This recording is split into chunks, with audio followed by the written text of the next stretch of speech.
I'm Michelle Brandley, and I teach drawing here at TCC right now, and I teach art appreciation.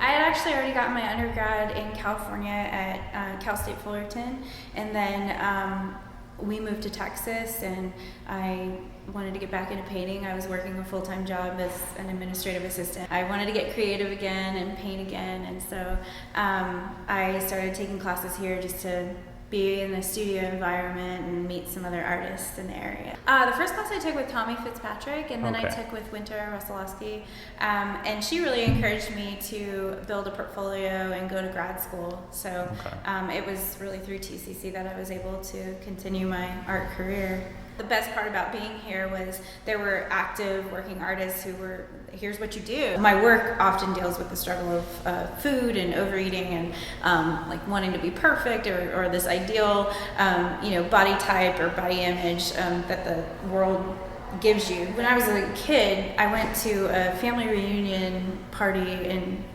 North Carolina. I walked into the bathroom and there was a giant pig in the tub with an apple in its mouth. And I think I was shocked and like, what is it? It was dead, and it was a weird experience for me, and I remember it so vividly, like walking in and being like startled and anyway, we were doing a big a pig roast or whatever you do, the pig picking, right? Yeah. It stuck with me in the image, and I felt like I could relate to this idea of this pig, with this apple stuffed in my mouth, like kind of,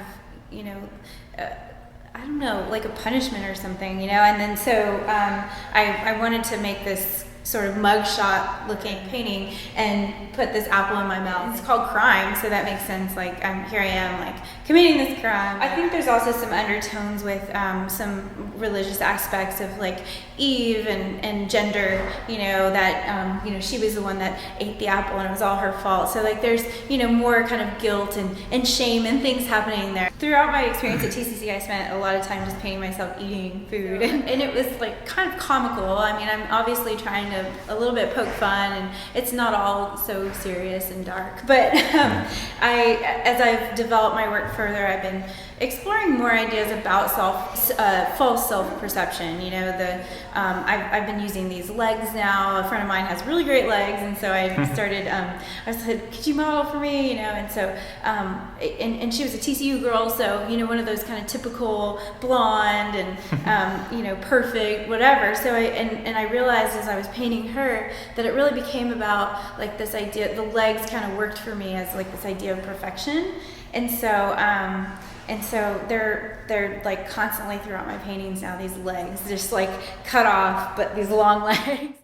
This isn't a total like bringing awareness to a cause or something, but it's such a prominent thing in our culture that I think a lot of girls deal with. A dentist actually sent me a letter. He wrote in it, like, I've struggled with weight all my life. It's like, man, I completely relate to this, and it's been so hard. And he said, and I have 2 girls, and they go to TCU, and my youngest really struggles with her weight too, and she's and just like a bad self-image, and he's like, so I just thank you for this work. It's so it was touching, and I was like, wow, I can't believe this guy he just wrote me out of the blue. I'm Michelle Brandley, and I teach drawing here at TCC. Thanks for watching.